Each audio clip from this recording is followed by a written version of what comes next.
بسم اللہ الرحمن الرحیم۔ مصر کا حکمران الملک الصالح ایوب نیا تخت نشین ہوا ہے۔ ابھی تک میرا اسے کوئی رابطہ نہیں۔ اس کے علاوہ اس کا سپہ سالار فخر الدین اور اس کا ایک نائب دونوں ہی میرے خلاف ہیں۔ وہ یہاں ہمارا مسکن پسند نہیں کرتے۔ وہ کہتے ہیں یہ ریاست کے اندر ایک ریاست ہے، حالانکہ مجھ سے انہیں کوئی خطرہ نہیں۔ وہ اب تک میرے خلاف ضرور کوئی قدم اٹھا چکے ہوتے، لیکن سمرقند اور بخارا سے آئے ہوئے عرب اور قفقار سے تاتاریوں کے ہاتھوں بھیگر کیے ہوئے مہاجرین، جنہیں مصر کے لوگ نیل کے سفید غلام کہتے ہیں اور جو اس وقت ہزاروں کی تعداد میں مصر کے اندر آباد ہیں، سب میرے حق میں ہیں۔ وہ مجھ سے محبت کرتے ہیں، اس لیے کہ میں ان کے قافلوں کی تاتاریوں سے حفاظت کرتا رہتا ہوں، اور دونوں ڈرتے ہیں کہ اگر انہوں نے میرے خلاف کوئی قدم اٹھایا تو نیل کے سفید غلام بغاوت کر دیں گے، اس لیے مصلحتاً وہ خاموش ہیں۔ مریانہ نے اداس لہجے میں کہا، مصر کے اندر ایک ایسا شخص بھی ہے جو آپ سے بے پناہ محبت کرتا ہے۔ عمیر نے چونک کر پوچھا، کیا تمہارا اشارہ رکن الدین بیبرس کی طرف ہے؟ ہاں، وہ ایک سچا مسلمان، ہمدرد بھائی اور چٹانوں کی طرح سخت سپاہی ہے، لیکن ابھی تک اس کے ہاتھ میں اختیارات نہیں۔ میرا دل کہتا ہے کہ آنے والے پرآشوب دور میں ذات کا یہ سپاہی مصر کے آسمان پر ضرور طاقت کا ایک نجم السحر بن کر نمودار ہوگا، کیونکہ اس کی باتوں میں خلوص اور ارادوں میں ایک عزم ہے۔ مریانہ خاموش رہی، کوئی جواب نہ دیا، پھر اپنے گھوڑے کو ایڑ لگا کر آگے بڑھ گئی۔ عمیر، ابو نواس اور حوازن اپنے قلعے کی طرف لوٹ گئے۔ تینوں ابھی قلعے کے دروازے سے تھوڑی دور ہی تھے کہ قلعے کے اندر یکے بارگی کئی نقارے زور زور سے بجنے لگے۔ تینوں ایک دوسرے سے کچھ کہے بغیر اپنی پوری رفتار سے قلعے کی طرف بھاگ رہے تھے۔ جب وہ اندر داخل ہوئے تو انہوں نے دیکھا ہشام بھاگتا ہوا ان کی طرف آ ہی رہا تھا۔ عمیر کے قریب آتے ہی ہشام ایک ہی سانس میں کہہ گیا، سیدی، تاتاری تلم کا محاصرہ کر چکے ہیں۔ ابھی ابھی جاسوس کبوتر پیغام لے کر آیا ہے، جابر اور رباح نے آپ کو مدد کے لیے پکارا ہے۔ عمیر نے کوئی جواب نہ دیا اور وہ لبیک لبیک پکارتا ہوا اپنے مکان کی طرف بھاگنے لگا۔ ابو نواس اور حوازن اس کے پیچھے تھے۔ عمیر اپنے مکان کے سامنے سے چٹان کے اوپر بھاگتا ہوا چڑھا اور اپنے دونوں ہاتھ منہ کے دائیں بائیں جماتے ہوئے زور زور سے پکارنے لگا، الصاعقہ الصاعقہ، الذئب، الحب، الاسد، الحرس۔ قلعے کے چاروں طرف پہاڑوں کی چوٹیوں پر بنے ہوئے برجوں سے بھی یہی آوازیں سنائی دینے لگیں، اور ان کے جواب میں عرب، ترک اور بربروں کے دستے اپنے گھوڑوں پر سوار لبیک لبیک پکارتے ہوئے قلعے سے باہر نکل گئے۔ عمیر جب اپنے کمرے میں گیا تو اریتا سہمی سہمی وہاں کھڑی تھی۔ عمیر کو دیکھتے ہی اس نے بڑی پریشانی سے پوچھا، عمیر، یہ کیا ہوا ہے؟ عمیر نے دیوار سے لٹکی ہوئی اپنی زرہ لی اور اسے پہنتے ہوئے کہا، تاتاری تلم کا محاصرہ کر چکے ہیں اور مجھے جابر اور رباح نے مدد کے لیے پکارا ہے۔ میں لبیک کہہ چکا ہوں اور ابھی اسی وقت اپنے لشکر کے ساتھ کوچ کر رہا ہوں۔ اریتا نے منہ سے کچھ نہ کہا، خاموشی سے عمیر کو زرہ پہنانے لگی۔ عمیر مسلح ہو کر اپنے گھوڑے کے ساتھ جب باہر آیا تو وہاں ابو نواس، حوازن اور ہشام کھڑے تھے۔ عمیر نے ہشام کو مسکن کی حفاظت پر مامور کیا اور ابو نواس اور حوازن کے ساتھ قلعے سے باہر آیا۔ پورا لشکر ان کے انتظار میں وہاں کھڑا تھا اور اس کے پیچھے سامان رسد سے لدے ہوئے گھوڑے تھے۔ تینوں لشکر کے آگے آگے جہاں شیبان پہلے سے اپنے جراح دستوں کے ساتھ کھڑا تھا۔ اپنے گھوڑے کو ایڑی لگا کر عمیر نے لشکر کو کوچ کا حکم دیا اور آن کی آن میں لشکر کے سارے گھوڑے سرپڑ دوڑ پڑے۔ جب وہ اپنے مسکین کے حدود کے اندر دوڑا رہے تھے تو عمیر نے دیکھا مریانہ اپنے گھوڑے پر سوار ایک بلند چٹان کے اوپر فضا میں ہاتھ لہرا لہرا کر عمیر کو الوداع کہہ رہی تھی۔ عمیر نے صرف ایک نگاہ اس پر ڈالی، پھر اس کی نگاہیں اپنے سامنے جم گئی تھی۔ اپنے مسکین کی حدود سے نکل کر عمیر نے لشکر کو روکا۔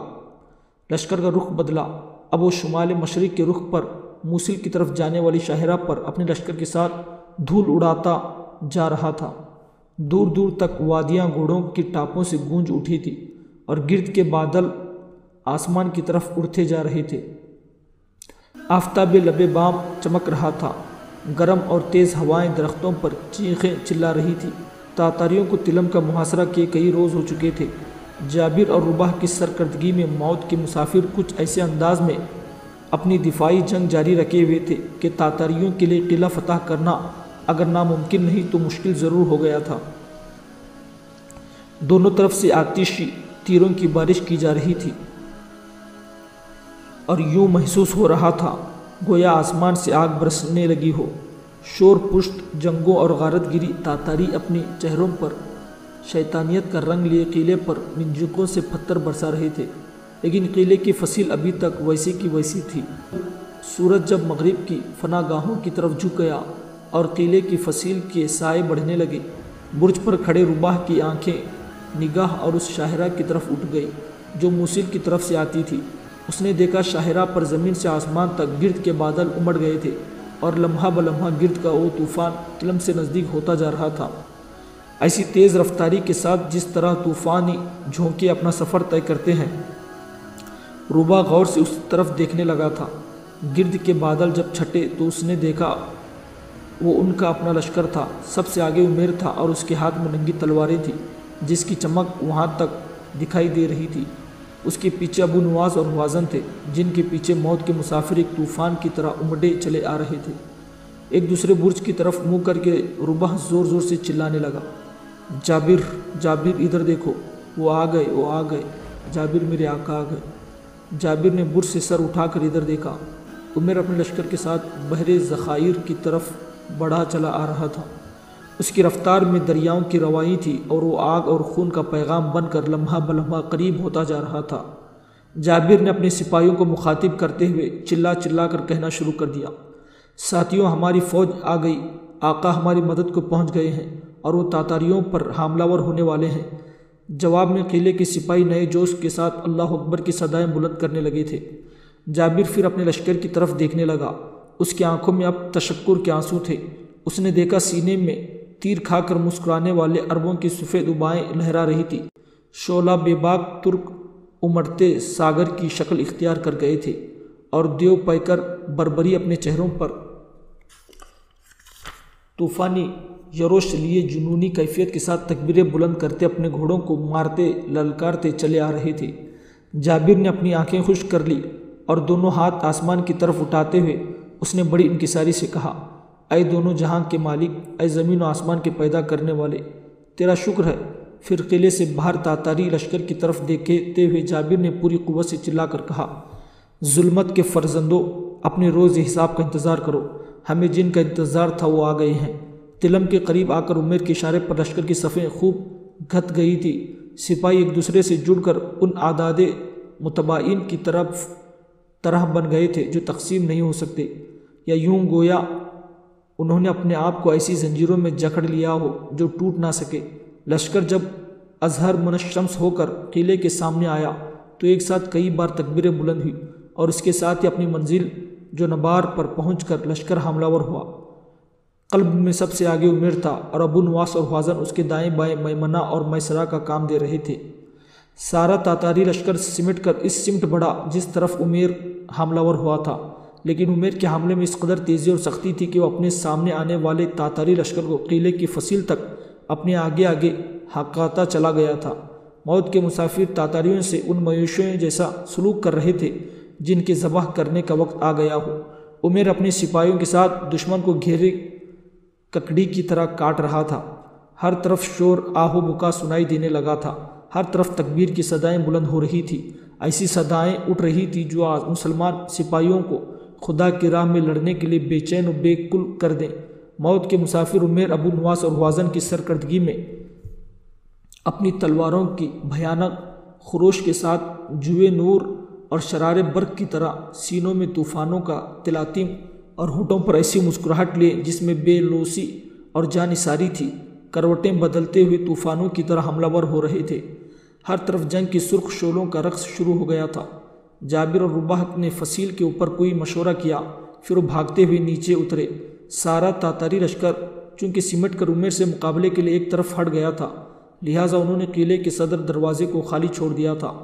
جابر اور رباح نے قلعے کا دروازہ کھولا اور اپنے 3000 جانثاروں کے ساتھ وہ تاتاریوں کی پشت پر سے حملہ ور ہوئے۔ جنگ کی بھٹی یوں بھڑک اٹھی تھی جیسے کہہ رہے ہوں، آج بھڑک کے پھر کبھی نہ بھڑکوں گی۔ جابر اور اس کے سپاہی اتنے دن محصور ہو رہنے کا پورا کفارہ ادا کر رہے تھے۔ موت کے مسافر اب دونوں طرف سے تاتاریوں کے سروں پر موت کی طرح سوار تھے۔ ایک طرف سے عمیر، ابو نواس اور حوازن اپنے سرفروشوں کے ساتھ ان کے جسم ڈھیر رہے تھے تو دوسری طرف سے جابر اور رباح ان کے چہرے مسخ کر رہے تھے۔ دونوں طرف ایسے ارادوں کے ساتھ یورش شروع ہو چکی تھی جن میں پسپائی نہ تھی۔ تاتاریوں نے جب دیکھا کہ موت کے مسافر لڑتے لڑتے بڑی تیزی سے ان کا احاطہ کرتے جا رہے ہیں تو ان کے لشکر میں پسپائی کے بغل بجنے لگے۔ اسی لمحہ دشمن کے قلب میں گھس کر شیر کی طرح لڑتے ہوئے عمیر نے چلا چلا کر کہنا شروع کر دیا، عمیر کا پیغام مجاہدوں، تاتاری ظالم ہیں، آگے بڑھو اور ان کے ظلم کے سینہ چیر دو، ان کا گھیراؤ کیے جاؤ اور ان کا شکار ان لومڑیوں کی طرح کرو جو تیر کھاتے کھاتے اپاہج ہو گئے ہوں۔ عمیر کا پیغام لشکر کے ایک سرے سے دوسرے سرے تک پہنچا دیا گیا اور موت کے مسافر ایک نئے جذبے کے ساتھ مردانہ وار جنگ اور پکار کی نئی حکایتیں اور داستانیں دہراتے ہوئے لمحہ بلمحہ تاتاریوں پر افتادگی اور آسا شکنی طاری کرتے جا رہے تھے۔ سورج جب افق کے دریچے میں دین کی مسافت طے کرنے کے بعد شفق کی سرخی میں نہانے لگا، موت کے مسافر تاتاریوں کو تہہ تیغ کرنے کے بعد اپنی تلواریں صاف کر کے نیام میں کر چکے تھے۔ جابر اور رباح اپنے گھوڑے دوڑاتے ہوئے عمیر کے پاس آئے۔ انہوں نے دیکھا عمیر کے چہرے پر دھول لگی ہوئی تھی جن پر دشمن کے خون میں رنگا ہوا سرخ پسینہ بہہ رہا تھا۔ یہی حالت ابو نواس، حوازن اور لشکر کے سارے سپاہیوں کی بھی تھی۔ جابر اور رباح منہ سے کچھ بھی نہ کہہ پائے اور اپنے تینوں سرداروں کو ایسی آنکھوں سے دیکھتے رہ گئے جن میں بے لوث عقیدت اور گہری ارادت تھی۔ پھر عمیر کی آواز سنائی دی۔ وہ جابر سے مخاطب ہوا تھا، جابر، سپاہیوں کے آرام کا بندوبست کرو، کل صبح ہم واپس کوچ کر جائیں گے۔ سارا لشکر قلعے میں داخل ہوا، زخمیوں کی مرہم پٹی کی۔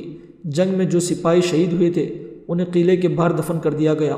لشکر نے صرف ایک رات قلعے میں قیام کیا اور دوسرے روز عمیر جابر اور رباح کو نئی ہدایات جاری کرنے کے بعد اپنے لشکر کو لے کر ابو نواس اور حوازن کے ساتھ مسکن کی طرف کوچ کر رہا تھا۔ ڈوبتے سورج کی آخری نگاہیں زمین پر سرخ رنگ بکھیر رہی تھی۔ افق کے دریچے لال گوں ہوئے تھے۔ آوارہ وطن بادلوں کے بڑے بڑے ٹکڑے رات کے ان مسافروں کی طرح حرکت کر رہے تھے جو ستاروں کی رہنمائی میں آہستہ آہستہ سفر کرتی ہیں۔ عمیر اپنے لشکر کے ساتھ مسکن میں داخل ہو رہا تھا۔ چاروں طرف ظلمتوں کا نزول شروع ہو چکا تھا۔ سنکلاخ سیاہ چٹانوں سے ٹکراتی ہوئی تیز ہوائیں یوں چیخ رہی تھی جیسے بے شمار روحیں نغمہ خواہ ہو۔ حلقۂ شب پھیلتا جا رہا تھا اور سنگین رات خوابدہ امنگوں کے ساتھ اٹھ کھڑی ہوئی تھی۔ دریائے ویرون کے بہتے پانی کی دھیمے راگ میں گیتوں کی گنگناہٹ اور تیز لہروں کی تڑپ میں شجاعت کا پیغام تھا۔ عمیر جب قلعے میں داخل ہوا، ایک طرف سے ہشام بھاگتا ہوا آیا اور عمیر کے گھوڑے کی باگ پکڑ لی۔ عمیر نیچے اترا اور ہشام کے کندھے پر ہاتھ رکھتے ہوئے پوچھا، میرے بعد کوئی حادثہ تو نہیں ہوا؟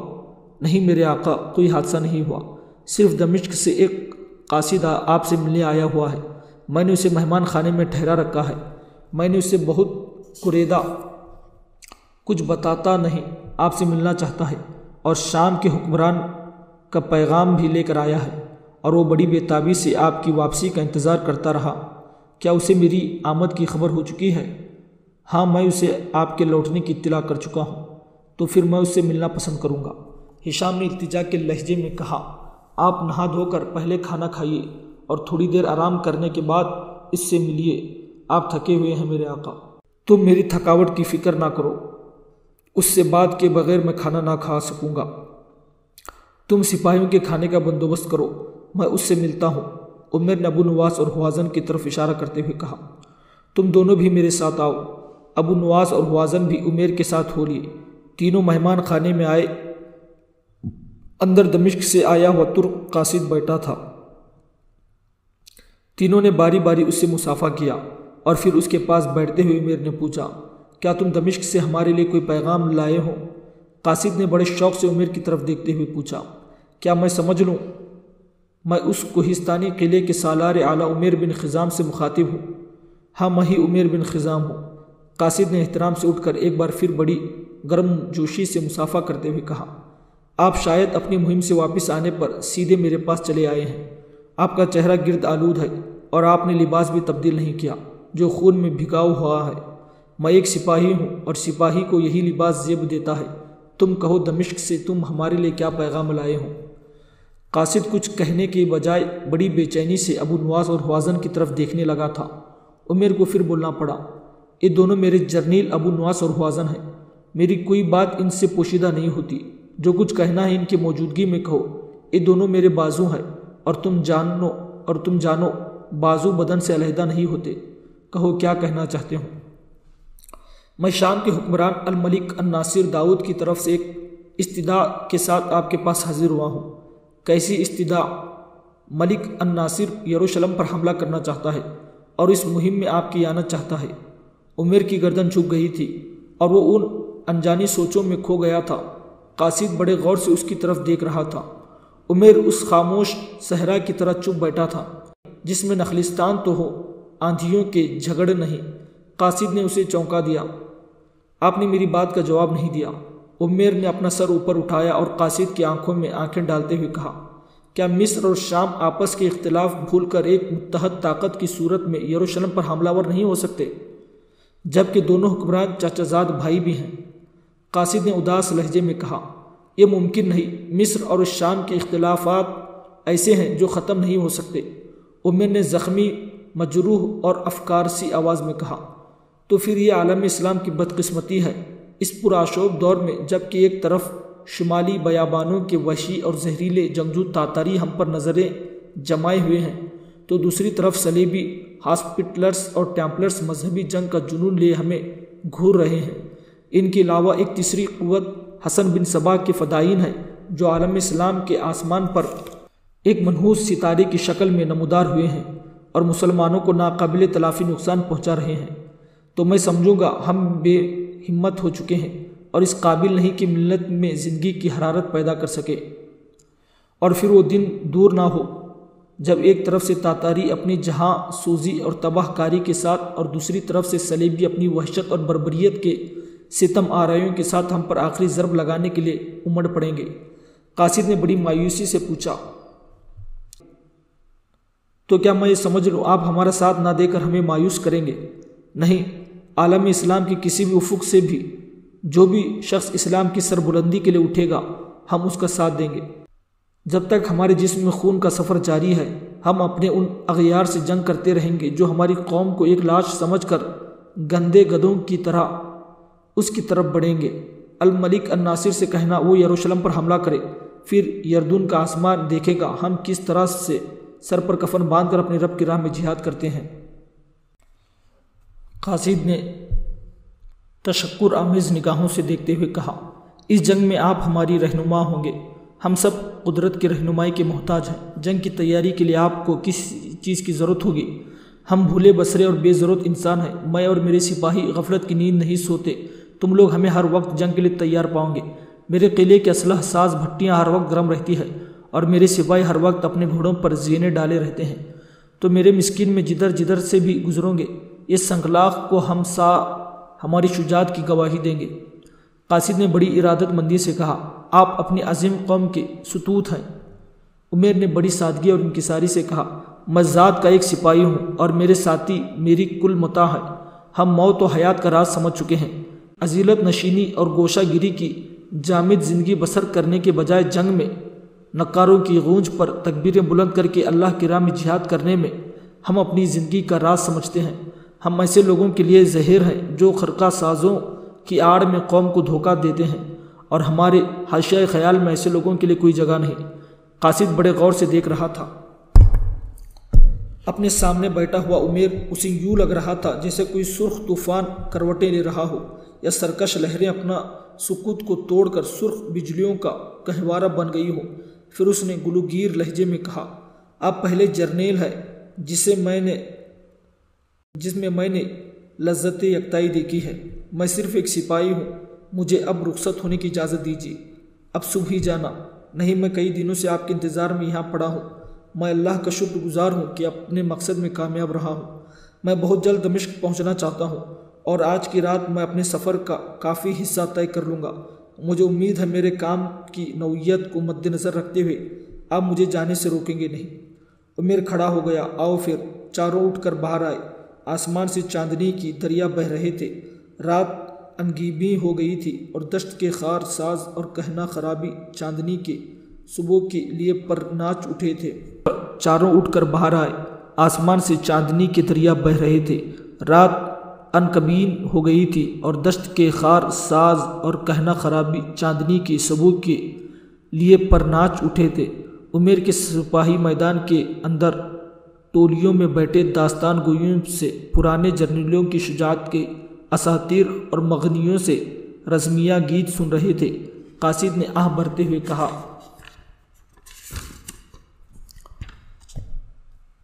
کیسا دل پسند ماحول ہے آپ کے مسکین کا، یہاں سے جانے کو جی نہیں چاہتا۔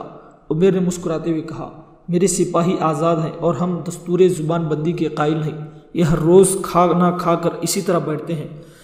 ہشام انہیں دیکھتے ہی بھاگتا ہوا جب ان کے قریب آیا تو عمیر نے اس سے قاصد کا گھوڑا لانے کو کہا۔ عمیر کی آواز قریب کھڑے ایک سپاہی نے بھی سن لی۔ وہ خود بھاگتا ہوا گیا اور قاصد کا گھوڑا لے آیا۔ عمیر، ابو نواس اور حوازن اور ہشام قاصد کو ٹیلے کے باہر تک چھوڑنے آئے، پھر وہ واپس لوٹ آئے۔ عمیر اپنے کمرے میں داخل ہوا۔ دیوار سے لگی ہوئی روشن مشغل کو تیز روشنی میں کمرے کے وسط میں اریتا بیٹھی بڑی بے تابی سے عمیر کا انتظار کر رہی تھی۔ جو ہی عمیر کمرے میں داخل ہوا، اریتا اٹھے اور پھول کی طرح مسکراتے ہوئے عمیر کی طرف بھاگی۔ عمیر اپنی جگہ پر کھڑا ہو گیا، دونوں بازو پھیلائے اور پیار سے اریتا کو پکارا، اریتا اریتا۔ اریتا بھاگتی ہوئی آگے بڑھی اور عمیر سے لپٹ گئی۔ عمیر کی چھاتی پر سر رکھتے ہوئے اس نے روٹھنے کے انداز میں کہا، لشکر کتنی دیر ہوئی قلعے میں داخل ہو چکا ہے، آپ اتنی دیر کہاں رہے؟ آپ کو پتہ بھی تھا میں انتظار کر رہی ہوں گی۔ عمیر نے اس کی پیٹھ سہلاتے ہوئے کہا، دمشق سے جو قاصد آیا ہوا تھا اس کے پاس بیٹھ گیا تھا۔ عمیر کو اپنے ساتھ لپٹائے ہوئے اریتا کمرے میں گئی، بڑھتی ہوئی بولی، آپ تھکے ہوئے ہیں، پہلے نہا لے پھر کھانا کھا کر آرام کریں۔ اریتا چمڑے کی ایک صندوق سے ایک صاف ستھرا انکوچا نکال لائی، پھر اس نے مٹی کا ایک برتن اٹھایا جس میں بنولے کی بھیگی ہوئی کھلی تھی۔ انکوچا اور کھلی کا برتن اس نے میز پر رکھے۔ عمیر کی ذرا اس کا خود اور جوتے اس نے خود اتارے، پھر وہ عمیر کا ایک نیا لباس نکال لائی۔ عمیر نے انکوچا، کھلی کا برتن اور اپنے کپڑے اٹھائے اور نہانے چلا گیا۔ جب وہ واپس آیا تو اریتا کے پاس کولان اور حمورہ بیٹھی تھی۔ عمیر کو دیکھتے ہی کولان نے پوچھا، کیسے ہو آخی؟ عمیر مسکرا رہا تھا، ٹھیک ہوں، تم دونوں بہنیں کیسی ہو؟ دیکھ لیں ہم دونوں ٹھیک ہٹی کٹی ہیں، چلے کھانا کھائیں، آپ کا انتظار ہو رہا ہے۔ سب اٹھ کر ساتھ والے کمرے میں آئے جہاں ابو نواس اور حوازن بیٹھی تھی۔ اریتا، کولان اور حمورہ نے ان کے سامنے کھانے اور پانی کے برتن رکھے اور وہ مل کر کھانے لگے۔ وہ تینوں بھی ان کے قریب بیٹھ گئی تھی۔ عمیر اپنے کمرے میں اریتا کے پاس بیٹھا باتیں کر رہا تھا کہ دور وادی میں جنگی نقاروں کے بجنے کی آوازیں سنائی دینے لگی، پھر وہ آوازیں لمحہ بلمحہ قریب آتی چلی گئی۔ قلعے سے لے کر مسکن کے آخری حدود تک پہاڑوں پر پہرا دینے والے عمیر کے محافظ نقارے بجا رہے تھے، جن کے جواب میں اب قلعے کے محافظ بھی اپنے اپنے برجوں کے اندر نقارے بجانے لگے تھے۔ اریتا جو عمیر کے لیے نئی قمیص سی رہی تھی پریشان ہو گئی۔ قمیص اور سوئی دھاگے اس نے ایک طرف رکھے اور کھڑی ہو گئی۔ عمیر بھاگتا ہوا اپنے کمرے سے نکلا۔ مکان سے باہر ابو نواس اور حوازن بھی کھڑے تھے۔ عمیر بھاگتا ہوا حوازن کے پاس آیا اور بڑے تجسس سے پوچھا، کیا ہوا ہے؟ عمیر نے جواب دیا، ابھی تک کچھ پتہ نہیں چلا۔ ان کے دیکھتے ہی دیکھتے جاسوسی کے برج پر پہرا دینے والے ایک محافظ اپنا گھوڑا دوڑاتا ہوا آیا۔ عمیر کے قریب آ کر وہ گھوڑے سے کودا اور مؤدب ہو کر بولا، یروشلم پر حملہ کرنے کے لیے شامی لشکر ہمارے مسکین کی حدود سے باہر کھڑا آپ کا انتظار کر رہا ہے۔